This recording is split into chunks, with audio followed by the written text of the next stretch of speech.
અમદાવાદમાં સવારે હવા પ્રદૂષણની સાથે ધુમ્મસનું સામ્રાજ્ય જોવા મળ્યું। વિશાલા બ્રિજથી લઈને વાસણા સુધી ધુમ્મસ છવાઈ। ધુમ્મસના કારણે વિશાલા બ્રિજથી વાસણા બેરેજ ન દેખાયો। સામાન્ય દિવસોમાં વિશાલા બ્રિજથી વાસણા બેરેજ નજરે પડે છે અને ધુમ્મસના કારણે વિઝિબિલિટીમાં ઘટાડો થતા બેરેજ જાણે કે અદૃશ્ય થઈ ગયો હોય તેવા દ્રશ્યો।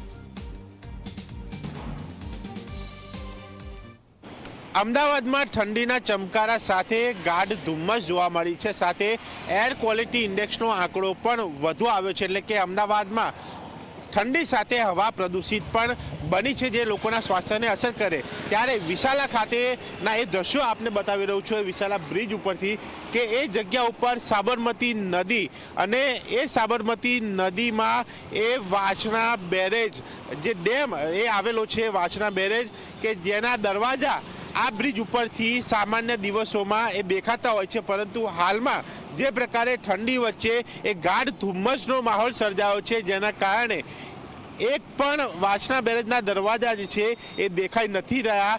વિઝિબિલિટીમાં સીધી રીતે અહીંયા ઘટાડો જોવા મળી રહ્યો છે અને સાથે જ જે પ્રકારનો આ માહોલ સર્જાયો છે, એક આહલાદક એક હિલ સ્ટેશન જેવો માહોલ જે છે એ અમદાવાદમાં જોવા મળી રહ્યો છે। પરંતુ આ જ માહોલ વચ્ચે એર ક્વોલિટી ઇન્ડેક્સનો આંકડો વધુ આવતા એ લોકોના શ્વાસમાં પ્રદૂષિત હવા જઈ રહી છે અને જે પ્રકારનો આ અમદાવાદ સિટીનો આ જે માહોલ એ દ્રશ્યો જોઈ શકાય છે કે જ્યાં આ વાસણા વિસ્તાર એ ઊંચી ઇમારતો એ પણ ગાઢ ધુમ્મસ વચ્ચે અહીંયા ઢંકાઈ ગઈ છે, એ દેખાઈ નથી રહી।